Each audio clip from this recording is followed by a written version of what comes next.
Halo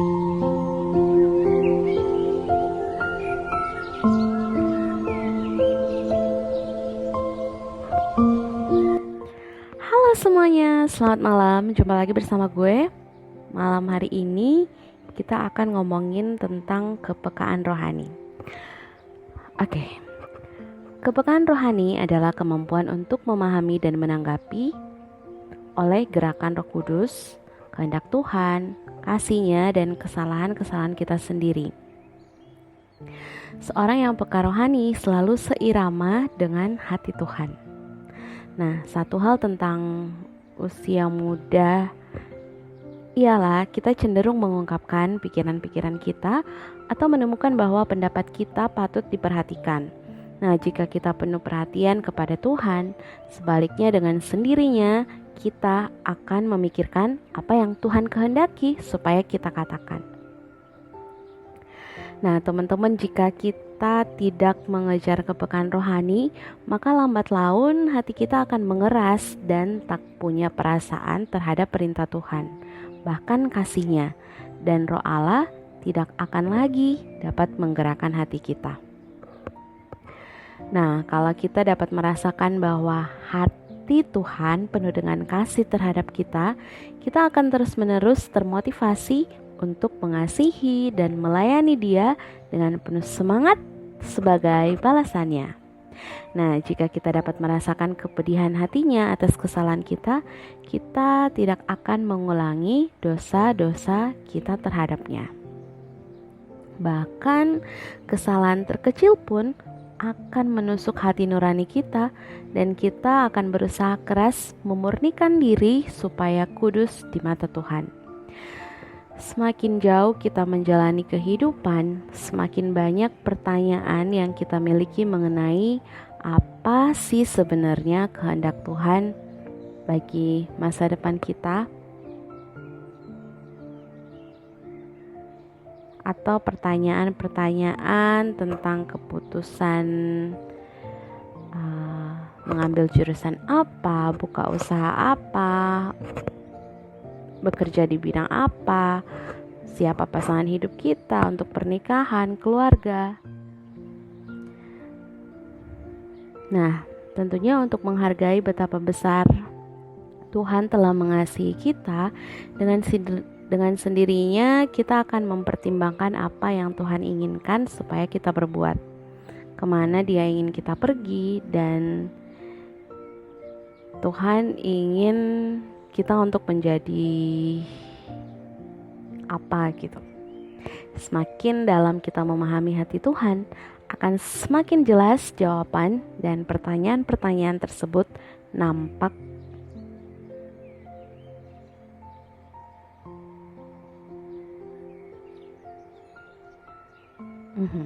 Oke. So, jadi bagaimana kita dapat peka rohani di masa muda kita? Nah, karena ini panjang banget, jadi untuk sesi malam hari ini kita akan ngebahas satu dulu. Jadi ada beberapa, yaitu pertama, kita belajar dari kepekaan Daud. Kemudian poin berikutnya itu menjaga kekudusan, besok akan kita bahas. Selanjutnya merenungkan firman Tuhan. Selanjutnya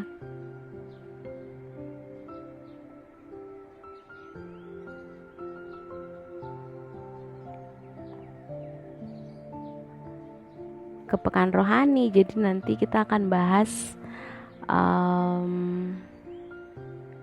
peka secara rohani, yang berarti kita selalu siaga dan sadar akan tipu muslihat setan untuk menjerat kita.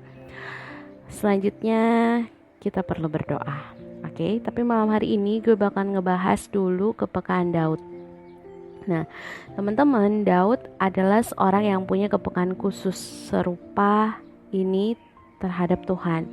Seringkali sebelum atau selama peperangan, Daud akan bertanya kepada Tuhan apa yang harus dilakukannya. Ketika orang Filistin mendengar bahwa Daud telah diurapi menjadi raja Israel, mereka ingin mencarinya dan kemungkinan besar mencabut nyawanya. Menghadapi ancaman ini, Daud tidak mengumpulkan semua orang bijaksana yang dimilikinya untuk dimintai nasihat atau membuat strategi pertahanan. Sebaliknya, dia mencari Tuhan untuk meminta nasihat. Di 2 Samuel 5 ayat 19 ngomong gini, "Bertanyalah Daud kepada Tuhan, apakah aku harus maju melawan orang Filistin itu? Akan kau serahkankah mereka ke dalam tanganku?" Dan Tuhan menjawab Daud, "Majulah, sebab aku pasti akan menyerahkan orang Filistin itu ke dalam tanganmu."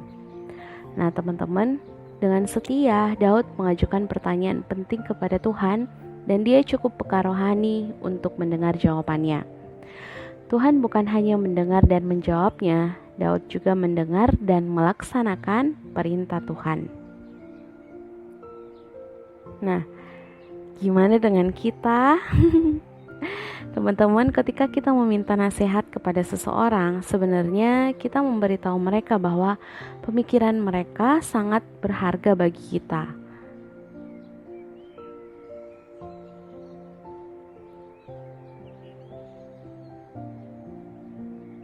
Di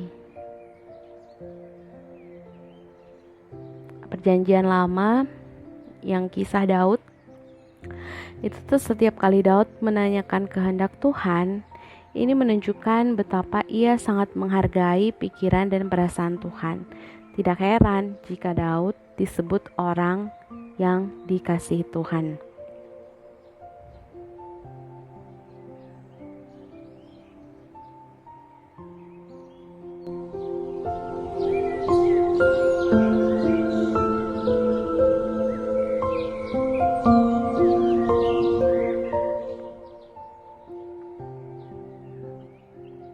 Nah, teman-teman, orang yang dikasihi Tuhan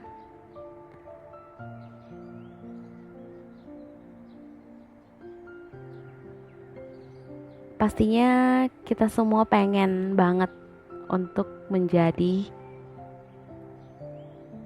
seperti itu. Setuju.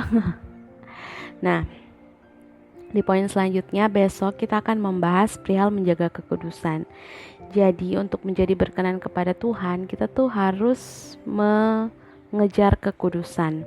Nah, ngomongin soal Daud, teman-teman bisa baca kisahnya di Perjanjian Lama. Daud tuh pernah jatuh ke dalam dosa, tetapi setelah jatuh ke dalam dosa, Daud bertobat dan kembali ke Tuhan. Daud menyesal atas dosanya, bertobat, dan Tuhan tuh mengampuni dia gitu. Nah teman-teman, terkadang kita sebagai manusia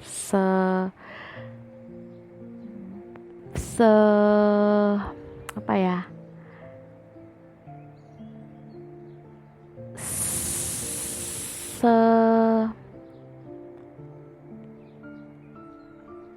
apa ya, kok gue jadi kehilangan kata-kata ya.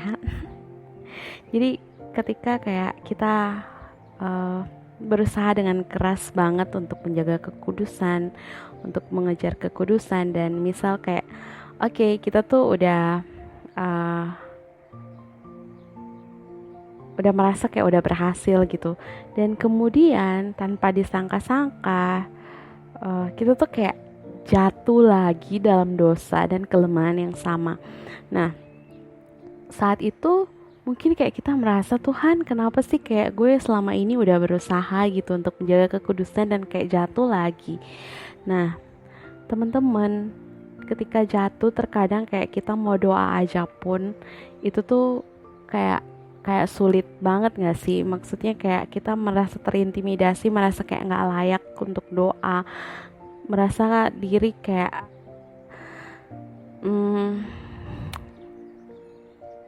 kayak apa ya, seperti seseorang yang gak berani lagi untuk masuk di dalam hadirat Tuhan. Tapi malam hari ini gue mau bilang kalau Tuhan kita tuh Tuhan yang luar biasa, yang sanggup untuk mengampuni dosa kita, seperti Daud yang berdosa, datang kepada Tuhan, memohon ampun, bertobat, merendahkan diri di hadapan Tuhan, dan Tuhan ampuni, dan menjadi orang yang dikasihinya lagi. Begitupun kita gitu. Jadi malam hari ini kita mau diingatkan lagi ketika kita berusaha nih untuk hidup dalam kekudusan, tapi kayak kita jatuh lagi. Tuhan tuh kayak mau bilang, hey, lu jangan terus tenggelam di dalam kesalahan lu itu. Saat ini sekarang lu bangkit dan mulai lagi bangun hubungan dan keintiman dengan Tuhan lewat doa dan baca firman. Nah, teman-teman, ketika kita memiliki keinginan untuk bersekutu lagi dengan Tuhan, kita merendahkan diri di hadapan Tuhan untuk menyucikan dan menguduskan kita kembali, kita bertobat dan menyesali kesalahan yang kita lakukan.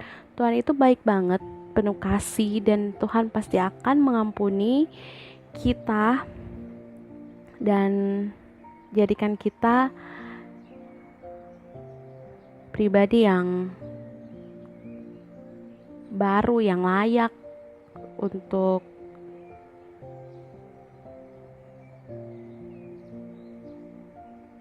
menerima janji-janji Tuhan. Nah, teman-teman yang terkasih di dalam Tuhan,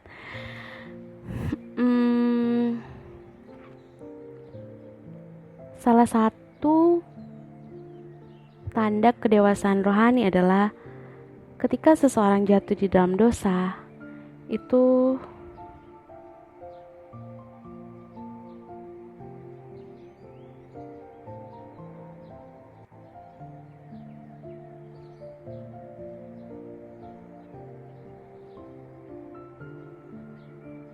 secepat apa dia bisa berbalik kepada Tuhan menunjukkan kedewasaan rohani. Terkadang kayak orang-orang yang belum dewasa rohani jatuh dalam dosa, mereka tuh kayak oke, ya udah nyebur aja gitu, kayak udah kecebur ya udah nyebur sekalian aja. Tetapi ketika kita udah kenal Tuhan, ketika kita jatuh di dalam dosa, kita tuh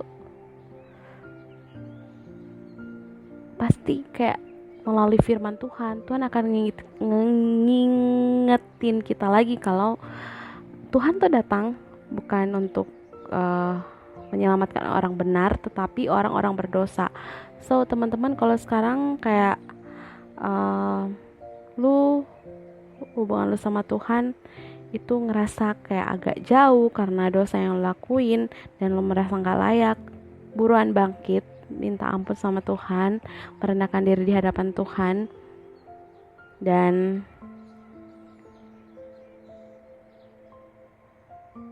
berjuang lagi untuk hidup di dalam kekudusan dan menjadi pribadi yang berkenan kepada Tuhan. Oke. Nah, dengan terus berjuang dan melakukan hal-hal yang sesuai dengan apa yang Tuhan kehendaki untuk kita lakukan, lama-kelamaan hati kita akan terarah kepada Tuhan dan kita mulai akan menjadi peka dengan kehadiran Tuhan yang gak kelihatan itu kayak menjadi nyata, benar-benar kayak kita alami dan kita rasakan gitu. Jadi mau orang bilang gimana cara lu bisa menunjukkan Tuhan itu ada? Emang kita gak bisa tunjukin, kasih lihat ini lo ada Tuhan, karena kita gak bisa lihat, tapi dengan kesaksian hidup kita bisa merasakan dan mengalami Tuhan.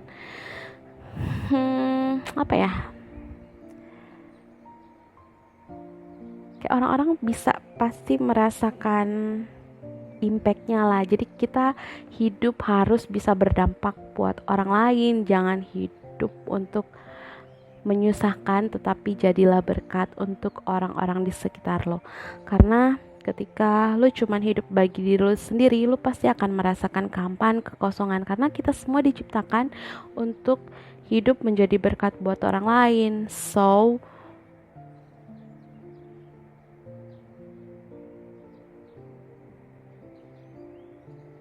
Mari terus mendekat kepada Tuhan agar supaya kita memperoleh rahmat untuk menjadi berkat.